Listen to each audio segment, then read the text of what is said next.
Je suis Liliana.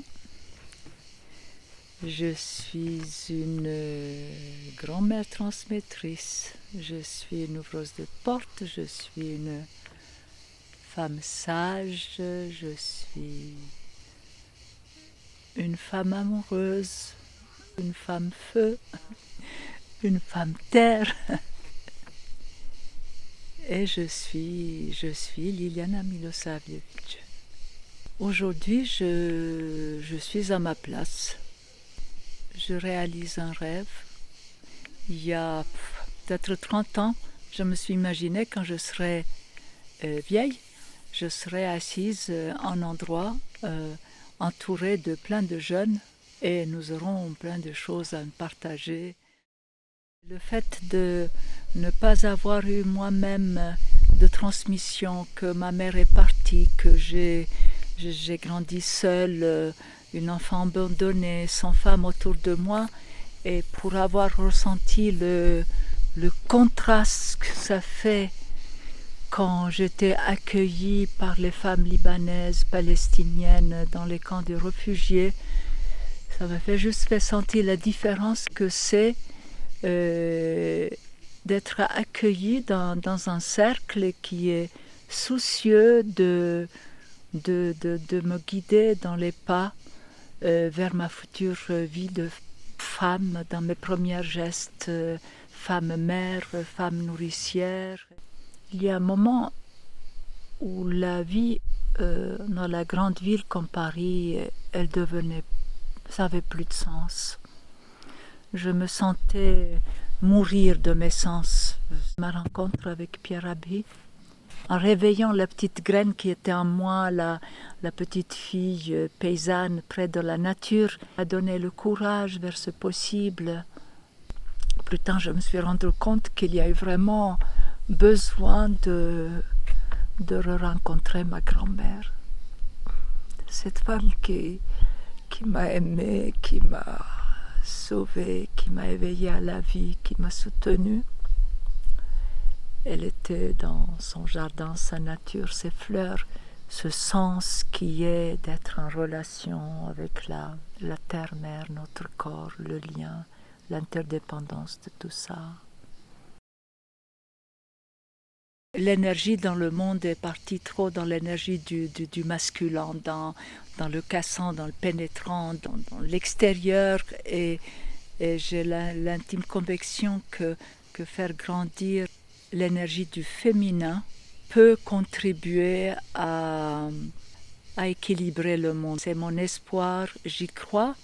Je crois que nous les femmes, en commençant par nous-mêmes, nous sommes plus capables d'aller plus vite vers cette énergie-là.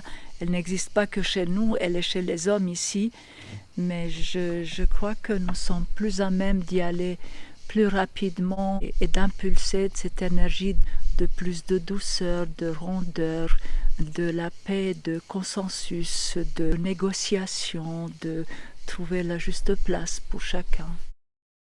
La nourriture, c'est l'alimentaire. Alimentaire, c'est mon corps qui est une partie de la terre, et pour moi, c'est la reliance avec la terre. Et que je suis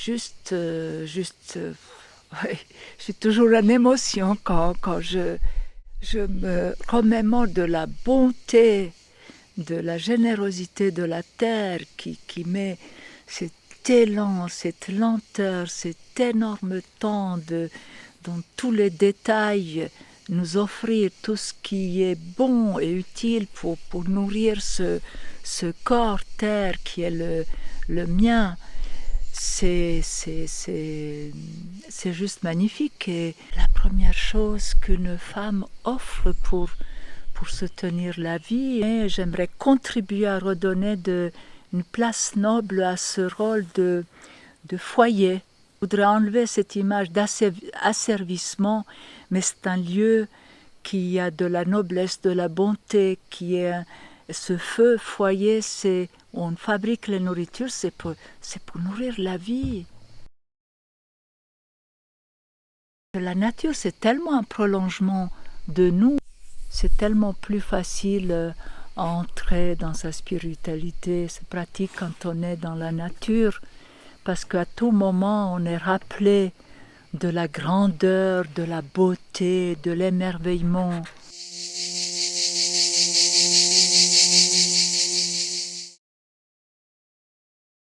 Je rêverais d'un temps où, sur la planète, il n'y aurait plus d'enfants qui ont faim.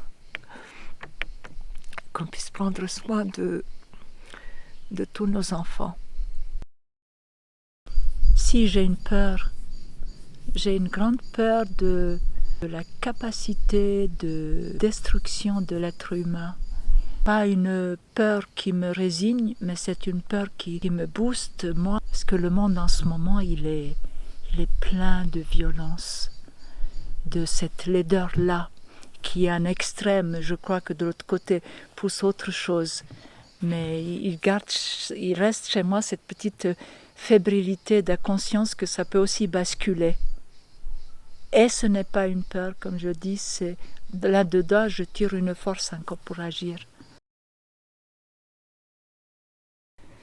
Oui, le sentiment heureux, pour moi, ce sont des moments de joie, hein, c'est pas quelque chose d'un continu, mais il y a une sorte de paix joyeuse, tranquille, de pouvoir enfin me sentir à ma place, c'est-à-dire celle qui je suis aujourd'hui.